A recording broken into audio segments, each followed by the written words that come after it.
experience every moment through our voice. গল্পে খুঁজে পাবে ভালোবাসার স্পর্শ। লোকটা এক হাত আঁকড়ে ধরলো পলিনা, টেনে নিয়ে যেতে লাগলো ওকে। একটা কালো গাড়ির কাছে এসে থামলো সে। পলিনাকে গাড়ির ডিকিতে তুলে ডিকি বন্ধ করে দিল। গাড়ি নিয়ে যেতে লাগলো নিজ গন্তব্যের দিকে। ঠোঁট কুঞ্চিত করে বাঁশির মতো তীক্ষ্ণ শব্দ দ্বারা সুন্দর একটা সুর তুলল। এরপর নিজ সৃষ্ট একটা গান গাইল গুনগুন করে। The night is mine, it's just me, I am the king of the black night, I have warm blood and human secrets. I am the king of the darkness. পুলিশের গাড়ি দুটো সাইরেন বাজাতে বাজাতে প্রবেশ করলো এলাকার মধ্যে। পিছনে একটা ফরেন্সিকেরও গাড়ি ঢুকলো। বেনিম বাসার সম্মুখে দাঁড়িয়ে অবাক হয়ে পুলিশের এত হন্তদন্ত হয়ে আগমনকে দেখছিল। কি হলো এলাকার ভিতর? বেনিম জানে না কি হয়েছে, তবে সে এটুকু বুঝতে পারছে বড় কোনো ক্রাইম হয়েছে। আর সবচেয়ে বড় ক্রাইম তো মার্ডার। মার্ডারের কথা মনে হতেই বেনিমের বক্ষস্থল কেঁপে উঠল। কেউ মার্ডার হয়েছে? শুধু বেনিমই নয়, তার দুই প্রতিবেশী জেনোভিয়া আর রোমেরাও তার মতো মার্ডারের কথাই ভাবছিল পুলিশের গাড়িগুলোর দিকে চেয়ে। যদিও অন্য কোনো ক্রাইমও হতে পারে। বেরিউইলো বেনিমের পাশ কাটিয়ে যাওয়া দিলেই বেনিম বলল, কোথায় যাচ্ছ মামা? এই সামনেই যাচ্ছি, তুমি এখানেই দাঁড়িয়ে থাকো, ওদিকটায় ভুলেও যেও না, ঠিক আছে? বেরিউইলো দ্রুত পায়ে নেমে গেলেন রাস্তায়। তিনি প্রাণপণে চাচ্ছেন তার মনে যে আশঙ্কা হচ্ছে সেটা যেন সত্যি না হয়। পুলিশ যেখানে এসেছে সেই ঘটনাস্থলে গিয়ে কোনো মেয়ের লাশ যেন তাকে দেখতে না হয়। হে ঈশ্বর, সহায় থাকো। জেনোভিয়া দ্বিধা দ্বন্দ্বে ভুগছে। একবার কি সে ঘটনাস্থলে গিয়ে দেখবে? এখান থেকেই দূরে লাল নীল বাতির পুলিশের গাড়িগুলো দেখা যাচ্ছে। তারাশও ঘটনাস্থলে এসেছে হয়তো। তারাশ আসলে নিশ্চয়ই তাকে ওখানে দেখে খুশি হবে না। না হোক খুশি, সে কি এখন তারাশের খুশি মতো চলবে? তারাশের কাছে তো সে বিরক্তিকর মানুষ। সেও চায় তারাশ তাকে দেখে বিরক্ত হোক। পাশের বাড়ির নতুন প্রতিবেশী মহিলাটাকে ঘটনাস্থলের দিকে যেতে দেখে জেনোভিয়াও পা বাড়ালো। ফরেন্সিকের গাড়ি, পুলিশের গাড়িগুলো রাস্তায় দাঁড় করানো। একাধিক মানুষের কণ্ঠস্বর মিলেমিশে কোলাহল সৃষ্টি করেছে। ক্যামেরার ক্লিকের শব্দ শোনা যাচ্ছে। ফটো তোলা হচ্ছে মৃতদেহের। বাড়িটার চারপাশে প্রবেশ নিষিদ্ধ টেপ লাগিয়ে দেওয়া হয়েছে। স্থানীয় লোকজনেরা দাঁড়িয়ে আছে প্রবেশ নিষিদ্ধ এরিয়ার বাইরে। সবার মুখ চিন্তাগ্রস্ত, কারো কারো মুখ দুঃখেরও প্রলেপ দেখা যাচ্ছে। পলিনার মৃত্যুতে দুঃখ প্রকাশ করছে তারা। জেনোভিয়া ভিড়ের কাছাকাছি এসে দেখল একটা ছেলে রাস্তার পাশে বমি করছে। দৃশ্যটা দেখে কেমন গা গুলিয়ে উঠল তার। ছেলেটাকে চিনতে পারল সে। এই ছেলেটাই তার কাছে এখানে আসার প্রথম দিন সাহায্য চেয়েছিল। তার প্রতিবেশী একজন মহিলার কান্নার সুর করুণ করে তুলেছে পরিবেশ। এটা পলিনার মা। আপনজন বলতে একমাত্র মেয়েই ছিল তার। মেয়ে হারিয়ে বেচারি নিঃস্ব হয়ে গেছে।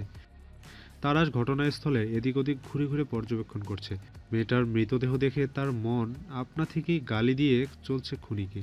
থেতলানো এবড়ো ছেবড়ো রক্তাক্ত মাথাটা দেখে শিরশির করে উঠেছিল তার শরীর। আর সে খুনিটার কাজ দেখে শিহরিত। তার ভাবতে কষ্ট হচ্ছে যে খুনি খুন করে লাশটা ভিকটিমের বাসার সামনেই ফেলে রেখে গেছে। লাশের অবস্থা দেখে, এই ঘটনাস্থলটা দেখে কিছুতেই মনে হচ্ছে না যে খুনটা এখানে বসে হয়েছে। খুনটা অবশ্যই অন্য জায়গায় বসে হয়েছে। খুনি ঝুঁকি নিয়ে ভিকটিমের বাড়ির সামনে লাশ রেখে গেল কেন? যেখানে বসে খুন করেছে সেখানেই ফেলে রাখতে পারত। পলিনার লাশ দেখে দুই পা পিছিয়ে গেল জেনোভিয়া। হৃদস্পন্দন চমকে গিয়ে থমকে গেল। দু চোখে আতঙ্ক অবিন্যস্ত ভাবে ছড়িয়ে গেছে তার। এত বীভৎস! ঘৃণায় গা ঘিন ঘিন করে উঠল। উপস্থিত ভিড়টার মধ্যে বেনিমকেও দেখা গেল। মা বলেছিল এদিকটায় না আসতে, কিন্তু কি যেন একটা আকর্ষণ তাকে চুম্বকের মতো টানছিল। আর তাই তো সে পায়ে পায়ে এগিয়ে এসে উপস্থিত হয়েছে এখানে। বেনিম প্রবেশ নিষিদ্ধ এরিয়ার বাইরে দাঁড়িয়ে ভিতরে পলিনার লাশটা দেখতে পেল। লাশটা এখন গাড়ির ভিতরে নিয়ে যাওয়ার জন্য জমিন থেকে তোলা হচ্ছে। লাশের অবস্থা এত বীভৎস যে তা দেখে বেনিমের নাড়ি ভুঁড়ি সব বাইরে বেরিয়ে আসতে চাইল। সে এক মুহূর্ত সহ্য করতে পারল না। দৌড়ে চলে এলো রাস্তার কর্নারে। দুই হাঁটু গেড়ে বসে পড়ল। বমি করে দিল গড় গড় করে। জেনোভিয়া অবাক হয়ে তাকিয়ে রইল বেনিমের দিকে। এক তো সে এমন বীভৎস লাশ দেখে স্তব্ধ হয়ে গেছে, তার উপর এখানে এসে দুজনের বমি করা দেখে তার শরীরটাও এখন কেমন করছে, মনে হচ্ছে অসুস্থ হয়ে পড়ছে সে। বেরি উইলোর মাথায় আকাশ ভেঙে পড়েছে, এমনভাবে বিমূঢ় হয়ে গিয়েছিলেন তিনি। নিজের মনের সাথে তিনি চিৎকার করে বলছিলেন, কেন মেয়েটার মরতে হলো? কেন? এরই মাঝে বেনিমকে দেখতে পেলেন। বেনিম এক পলক লাশটা দেখেই দৌড়ে গেল রাস্তার কর্নারে, বমি করে দিল। বেরি উইলো ছুটে এলেন ছেলের কাছে, বেনিমের পাশে বসে বেনিমের মাথায় হাত বুলোতে বুলোতে বললেন, কেন এসেছো এখানে? আমি আসতে নিষেধ করেছিলাম তো। বেনিম প্রচণ্ড ভয়ে মাকে আঁকড়ে ধরল, কাঁপতে কাঁপতে বলল, এটা সেই মেয়েটা মামা। মেয়েটা মরে গেছে মামা। ওকে খুব কষ্ট দিয়ে মারা হয়েছে। মেয়েটার নিশ্চয়ই খুব কষ্ট হচ্ছিল এত কষ্ট ভোগ করতে। জেনোভিয়া তাকিয়ে আছে মা ছেলের দিকে। বেনিমের অবস্থা দেখে তার মনে হলো বেনিম খুব ভীতু একটা ছেলে। মাকে যেমনভাবে ভয়ে আঁকড়ে ধরল, তাতে বেনিমকে ছোট্ট বাচ্চাদের মতো মনে হচ্ছিল। অথচ এই বয়সী ছেলেদের ভিতর থাকা চাই সাহস আর উদ্যম। অথচ ছেলেটা তার চেয়েও খুব বেশি ভীতু। সে লাশ দেখে প্রচণ্ড ভয় পেলেও কাউকে ভয়ে আঁকড়ে ধরেনি। বীভৎস লাশটা দেখে বমিও করে দেয়নি। তারাশ কাছে থাকলে হয়তো ভয়ে তারাশের বুকে মুখ লুকাতো, বমি করে নষ্ট করে দিত তারাশের ইউনিফর্ম। বেনিমের মা বেনিমকে নিয়ে এখান থেকে প্রস্থান করলো। জেনোভিয়া তাকালো রাস্তার অন্য পাশে। রোমেরো এখনও জায়গাটাতে বসে আছে, কপালের দুই পাশ দুই হাতে চেপে ধরে। জেনোভিয়া মনে মনে ভাবল, আরে আর একটা ভীতু ছেলে। জেনোভিয়া এখন বুঝতে পারছে ছেলেটা কেন বমি করেছিল। বেনিমের মতো এই ছেলেটাও সহ্য করতে পারেনি লাশের এত বীভৎস রূপ। বেনিম আর এই ছেলেটা একই রকম ভীতু। জেনোভিয়া ভীষণ অবাক হলো, দুটো মানুষের এত নিদারুণ মিল কিভাবে হয়। এখানে কি করছো তুমি? বাসায় যাও। তারাশের কণ্ঠ শুনতে পেয়েই জেনোভিয়া চকিতে তাকালো, দেখলো তারাশ ভ্রুকুটি করে তার দিকে চেয়ে আছে। জেনোভিয়ার ইচ্ছে করছিল কাট কাট কণ্ঠে বলে, আমার যেখানে ইচ্ছে আমি সেখানেই যাব, তোমার কি তাতে?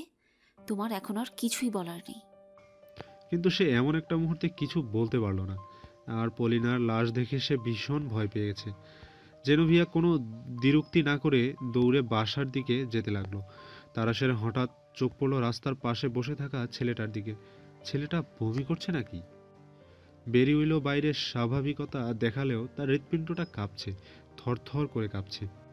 মেয়েটার বীভৎস লাশ বারবার ভেসে উঠছে নেত্রপটে। বাইরে যে বেরি উইলো একেবারে স্বাভাবিক দেখাতে পারছে নিজেকে সেটা নয়, তার চেহারা ঘেমে উঠেছে, মুখে ঝাপসা করে ছড়িয়ে পড়ছে ভীত ছায়া। তবে তিনি স্বাভাবিক থাকার চেষ্টা করেছেন। বেনিমকে সোফায় বসিয়ে দিয়ে বললেন, তুমি এখানে বসো, আমি ফ্রেশ ড্রিঙ্ক বানাচ্ছি তোমার জন্য। বলে বেরি উইলো চলে গেলেন। কিন্তু কিচেনে গেলেন না, দৌড়ে উঠে এলেন দোতলায়। হন্তদন্ত হয়ে ঢুকে পড়লেন বেনিমের রুমে। বাথরুমে রাখা ঝুড়িটার ঢাকনা খুললেই সেখানে বেনিমের কালো রঙের গেঞ্জি দেখা গেল। তিনি ঝুড়ি থেকে তুললেন গেঞ্জিটা। এখানে বেনিমের প্যান্টও আছে। ভয়ে খাঁচা ছেড়ে প্রাণ বেরিয়ে যাওয়ার উপক্রম হলো বেরি উইলোর। হাত দিয়ে মুখ চেপে ধরে ক্রন্দনের সুরটাকে আটকালেন তিনি। ঘূর্ণিঝড় শুরু হলো তার মাথায়। ক্ষণকাল স্তম্ভিত হয়ে দাঁড়িয়ে রইলেন। তারপর গেঞ্জি আর প্যান্ট নিয়ে দৌড়ে গেলেন নিজের রুমে। খাটের নিচে গেঞ্জি আর প্যান্টটাকে ছুঁড়ে রেখে আবার দৌড়ে এলেন নিচে নামার জন্য। বেরি উইলো শব্দ না করে নিচে নামছিলেন। বেনিম দেখার আগেই ঢুকে পড়তে চাইছিলেন কিচেনে, কিন্তু বেনিমের ষষ্ঠ ইন্দ্রিয় এত সজাগ যে সবকিছুই অনুমান করতে পারল সে। তাৎক্ষণিক সে ঘাড় ঘুরিয়ে পিছনে তাকালো। সিঁড়ির শেষ ধাপটায় থমকে গেলেন বেরি উইলো। বেনিম বলল, আমার ফ্রেশ ড্রিঙ্কস মামা। ভীষণ ভীত থাকা অবস্থাতেও হাসলেন বেরি উইলো, বললেন, এই তো দিচ্ছি। সম্প্রতি ঘটা মার্ডার কেসটার তদন্ত শুরু হয়ে গেছে। তদন্তের মূল দায়ভারটা পড়েছে বিশেষিত কয়েকজনের উপর। তারাশও তার অন্তর্গত। তারাশের মাথায় বর্তমানে যে প্রশ্নটা ঘুরছে সেটা হচ্ছে, তারা যে ঘটনাস্থল থেকে লাশটা উদ্ধার করেছে সেটা তো খুনের ঘটনাস্থল নয়। খুনটা অন্যত্র বসে করে লাশটা এখানে রেখে গিয়েছিল।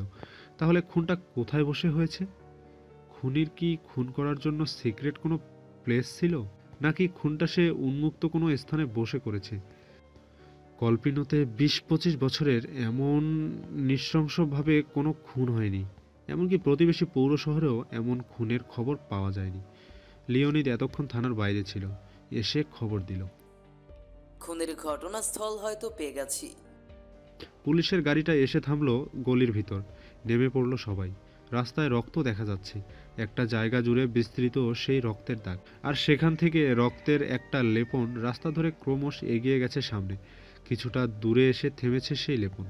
এর মানে কি লাশটাকে টেনে আনা হয়েছে এই পর্যন্ত? তাতেই লম্বা একটা লাইন সৃষ্টি হয়েছে রক্তের। কিন্তু এই পর্যন্ত এসে থেমে গেল কেন লাইনটা? তার মানে খুনি লাশটাকে আর সামনে এগিয়ে নিয়ে যায়নি। লাশটা এখান থেকে কিছুতে তোলা হয়েছিল। গাড়িতে করে খুনি লাশটা ভিকটিমের বাসার সামনে রেখে এসেছিল। আচ্ছা, কেউ কি ওই সময় এলাকার ভিতর গাড়ি ঢুকতে দেখেনি? পলিনার এলাকার মানুষজনদের জিজ্ঞাসাবাদ করতে হবে। তারা সেবার এই ছোট গলির বাড়িগুলোর দিকে তাকালো। খুব একটা বাড়িঘর নেই, যা আছে তাও কেমন জীর্ণ শীর্ণ। লিওনিদ তারাসকে বাড়িগুলোর দিকে তাকাতে দেখে বলল, বাড়িগুলো পরিত্যক্ত, কেউ থাকে না। তারাস অবাক হয়ে তাকালো। কেউ থাকে না? কিছুদিন আগেও থাকতো, কিন্তু বর্তমানে থাকে না। লিওনিদ একটু দূরের বাড়িটা দেখিয়ে বলল, ওই বাড়িটায় একজন বৃদ্ধা থাকে শুধু। জিজ্ঞাসাবাদ করা হয়েছে তাকে? খুন সম্পর্কিত কিছু জানে? গিয়েছিলাম বৃদ্ধার কাছে, কিন্তু বৃদ্ধা কিছু বলতে চাইল না। বলল পরে থানায় আসবে। ম্যাক্সিম তাতে সাই দিয়েছে, আমরা আর কিছু বলিনি। লিওনিদ ক্ষণকালের বিরতি পালন করে বলল, দুঃখের বিষয়, এলাকায় কোনো সিসি ক্যামেরা নেই। আশেপাশের এলাকাগুলোতেও নেই। থাকলে আমাদের এগোতে সুবিধা হতো। খুনিকে ধরা সহজ হতো, এখন ব্যাপারটা কঠিন। খুনের ঘটনাস্থলে একটা মোবাইল পাওয়া গেল। মোবাইলটা একেবারে রাস্তার পাশে পড়েছিল। মোবাইলটা বন্ধ। ধারণা করা হলো এটা পলিনার মোবাইল। আর কিছু পাওয়া গেল না। থানায় ফিরে যাওয়ার সময় ভিকটিমের এক প্রতিবেশী ফিওদর এসে বলল, পলিনা গতরাতে বারে গিয়েছিল তার বান্ধবী এনির সাথে। দুজনকে বারে বসে মদ্যপান করতে দেখেছে সে। পুলিশের অনুমান, বার থেকে ফেরার পথেই খুনি পলিনার উপর আক্রমণ করে। বারে খোঁজ নিয়ে জানা গেছে আনুমানিক 1:30টার দিকে বার থেকে বের হয়েছে পলিনা। পরের দিন পলিনার এলাকায় গিয়ে মানুষজনকে জিজ্ঞাসাবাদ করা হলো। তারা রাত 1:30 কিংবা 2টার দিকে কোনো গাড়ি প্রবেশ করতে দেখেছে কিনা, বা পলিনাদের বাড়ির সামনে কোনো গাড়ি দেখেছে কিনা। সবার কাছ থেকে এক উত্তরই এলো, এত রাতে কেউ খেয়াল করেনি। তারাশের খুব রাগ লাগলো, হতাশ বোধও হলো। একটা খুনি গাড়িতে লাশ নিয়ে এলাকায় ঢুকে পড়েছে, আর একটা মানুষও সেটা দেখতে পেল না। সন্দেহভাজন হিসেবে 3 জনের উপর পুলিশের চোখ আটকিয়েছে। তারা হচ্ছে পলিনার বান্ধবী অ্যানি, পলিনার প্রাক্তন প্রেমিক বরিস, এবং এলাকার ভিতর পাওলো নামের একজন উদ্ভট ছেলে, যে বেশিরভাগ সময় নেশাগ্রস্ত থাকে। আর নেশাগ্রস্ত থাকা অবস্থায় মেয়েদের ডিস্টার্ব করে বেড়ায়। এর জন্য তাকে গ্রেপ্তারও করা হয়েছিল। 3 জনকে ইতিমধ্যে জিজ্ঞাসাবাদ করা হয়েছে। 3 জনই বলছে তারা খুন করেনি। এ খুনের ব্যাপারে তারা কিছু জানে না। এটা স্বাভাবিক, খুন করলেও খুনি এটাই বলবে সে খুন করেনি। তবে তারাশের মনে হচ্ছে না যে এরা কেউ খুন করেছে। সেই কথাটা কেসের প্রধান ভারপ্রাপ্ত ইন্সপেক্টর ফেলিনকে বলেছিল। ফেলিন শুনে বলল, তুমি এতটা শিওর কিভাবে হচ্ছ? এদের খুন করার যুৎসই কারণ আছে। পলিনার প্রেমিক বরিস, যার সাথে পলিনা 2 মাস আগে ব্রেকআপ করেছিল। ব্রেকআপ করার কারণে পলিনার উপর ক্ষুব্ধ ছিল তার প্রেমিক। সে এই ব্রেকআপ মেনে নেয়নি। হতেই পারে ক্ষুব্ধতায় পাগল হয়ে বরিস নিজের প্রাক্তন প্রেমিকাকে খুন করেছে। মানুষ রেগে গেলে অনেক সময় মনুষ্যত্ব হারিয়ে পাগলের মতো হয়ে যায়, জানো না সেটা? তুমি জেনোভিয়াকে জিজ্ঞেস করে দেখো, তুমিও তো জেনোভিয়ার সাথে ব্রেকআপ করেছিলে। আমি নিশ্চিত জেনোভিয়াও একটা সময় রাগের মাথায় তোমাকে খুন করার কথা ভেবেছিল, কিন্তু ওর ভাবনাটা জোরালো ছিল না বলে আজ তুমি বেঁচে আছো। তুমি জেনোভিয়াকে জিজ্ঞেস করে দেখো বিষয়টা সম্পর্কে। তারাশ বিরক্ত হয়ে বলল, এই ব্যাপারটা জেনোভিয়াকে টানছেন? প্লিজ কথার মাঝখানে জেনোভিয়ার নামটা নেওয়া বন্ধ করেন। আর জেনোভিয়া তেমন মেয়ে না যে আমাকে খুন করার কথা চিন্তা করবে। এমনটা আপনি করতে পারেন। আপনি হয়তো জানুলিনাকে খুন করার কথা ভেবেছিলেন। ফেলিন অবিশ্বাস্য গলায় বলল, কি বললে? আমি স্যানলিনাকে খুন করার কথা ভেবেছিলাম? অসম্ভব। আমি ওকে খুব ভালোবাসতাম। আমার জীবনের বিনিময়েও ওর গায়ে একটা ফুলের টোকা লাগতে দিতাম না। ও যখন আমার সাথে ব্রেকআপ করে টমকে বিয়ে করলো, তখন আমি খুব কষ্ট পেয়েছিলাম। কিন্তু ওর প্রতি আমার বিন্দু পরিমাণ রাগ হয়নি। প্রকৃত ভালোবাসলে ভালোবাসার মানুষটার সাথে রাগ করা যায় না। হ্যাঁ, অভিমান করা যায়। আমি ওকে এতই ভালোবাসতাম যে ও আমার সাথে ব্রেকআপ করার পরও আমি ওর বিয়েতে গিয়েছিলাম ওকে দেখার জন্য। আর তুমি এত বড় একটা কথা বলতে পারলে আমাকে? ফেলিনের চোখে পানি এসে গেল। স্যানলিনার কথা মনে পড়ায়। চোখ মুছে নিল সে। হঠাৎ গলার সুর পরিবর্তন করে বলল, কিন্তু বরিস পলিনাকে ভালোবাসিনি। ওর পলিনাকে খুন করার সম্ভাবনা 70%। 70 নয় 40। তুমি বেশি বোঝো। রাগলো ফেলিন। তারাশ হেসে বলল। আর আপনি বোঝেনই না। ফেলিন বলল, অ্যানিরও খুন করার জন্য একটা স্বচ্ছ কারণ আছে। ওর খুন করার সম্ভাবনা 80%। ওই তো রাতে পলিনাকে বাড়ি ডেকেছিল। কেন ডেকেছিল? যাতে মেয়েটাকে মাতাল বানিয়ে মারতে সুবিধা হয়। আমার সেটা মনে হয় না। পলিনা সুন্দর হওয়ার জোরে অ্যানির জায়গায় চাকরিটা পেয়েছিল বলে অ্যানি ওকে মারতে পারে না। এটা সামান্য ব্যাপার। পারে। তুমি পৃথিবীর হালচাল কিছুই বোঝো না। ক্ষুদ্র ক্ষুদ্র বিষয়ও মানুষকে উন্মাদ করে তোলে। তাদের কাছে আসলে এটা ক্ষুদ্র বিষয় নয়, তাদের কাছে বিষয়টা বড়। আমরা সাধারণ জনগণ এটাকে ক্ষুদ্র হিসেবে ধরি। তারাশ ফেলিনের কথার প্রতি উত্তর করল না। বেশ কিছু সময় নীরবতার পর বলল, পলিনাকে খুন করার বেশি সম্ভাবনা পাওলোর। পলিনাকে বেশি ডিস্টার্ব করতো, বাজেভাবে ডিস্টার্ব করতো। কিন্তু ও যে বলল ও সেদিন পিটার গোপ ছিল। সন্দেহভাজনের সাক্ষ্য অনুযায়ী তো তাহলে আরও দুজন ছিল না পলিনার কাছে? মিথ্যে বলা অপরাধীদের স্বভাব। আমি ভালো করেই জানি সেটা। আর এই ডায়লগটা তুমি আমার কাছ থেকেই শিখেছ। সুতরাং আমার ডায়লগ আমাকে ফিরিয়ে দিয়ে তুমি নায়ক ভাব নিও না। তারাশ হাসল। ফেলিন মানুষ হিসেবে অমায়িক। কক্ষের ভেজানো দরজা খুলে সাব ইন্সপেক্টর মাইক প্রবেশ করলো। পাওলোর বিষয়ে ইনফরমেশন পাওয়া গেছে। বলতে বলতে এগিয়ে এলো মাইক। ও সত্যি বলেছে। ও তখন পিটার গোফের একটা ক্লাবে ছিল। আমার এক বন্ধু ওখানকার ডিটেকটিভ ইন্সপেক্টর। ও আমাকে সিসিটিভি ফুটেজের ভিডিও পাঠিয়ে সাহায্য করেছে। বাকি দুজনের ব্যাপারে কিছু জানতে পেরেছো? ফেলিন প্রশ্ন করলো। তাদের ব্যাপারে খোঁজ নেওয়া হয়নি এখনো। তাহলে নাও তাড়াতাড়ি। এভাবে হাত গুটিয়ে বসে থাকলে হবে না। 2 দিন পার হয়ে যাচ্ছে, অথচ আমরা। ফেলিন কথা শেষ করলো না। বিরক্তি ছড়ালো আনন্দ জুড়ে। ঠিক আছে, আমি খোঁজ নিচ্ছি। মাইক বেরিয়ে গেল কক্ষটি থেকে। তারাশ চেয়ারে বসেছিল। সেখানে থেকে বলে উঠল, আমার পেট সম্পূর্ণ খালি, কিছু খাবার খাওয়া জরুরি। আমিও কিছু খাইনি। এই কথা বলে তো লাভ নাই। আমি নিজের রুবল খরচ করে কেবল নিজেই খাবো। তো খাও। আমি কি বলেছি আমি তোমার রুবল নিয়ে খরচ করব? তারাশ মুচকি হাসতে হাসতে বেরিয়ে গেল। ফেলিন একজন অমায়িক মানুষ হওয়ার পাশাপাশি মজারও মানুষ। বিকেলের আলো মরে যাচ্ছে ধীরে ধীরে। বেনিমোর দোতলার বেডরুমের জানালার কাছে বসে আছে। সোনালি রোদ্দুর ওর সুন্দর মুখখানিতে পড়ে নাচছে। মাথায় কাল থেকে একটা শব্দই চরকির মতো ঘুরছে ওর। সেটা হলো খুন। ক্রমে ক্রমে মানসপটে ভেসে উঠছিল মেয়েটার বীভৎস লাশ। মেয়েটার মাথা থেতলানো ছিল। সারা মুখের এমন অবস্থা ছিল যা ওকে ওটা পলিনা কিনা সেটা বিবেচনা করাই দায় ছিল। সারা শরীরও ছিল ক্ষত বিক্ষত। এমন নৃশংসভাবে কে মারলো মেয়েটাকে? পুলিশ কি তদন্ত করছে না? কত সময় লাগবে তাদের খুনিকে ধরতে? বেনিমের মনে হচ্ছে শীঘ্রই তারা খুনিকে ধরতে সক্ষম হবে না।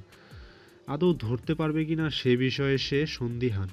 কারণ যে খুন করেছে সে খুব শেয়ান।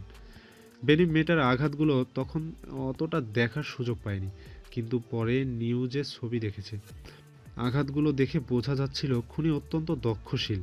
আঘাতগুলো পাকাপোক্ত হাতের ছিল। এদিক দিয়ে আবার খুনিটার প্রশংসা করতে ইচ্ছে হয়।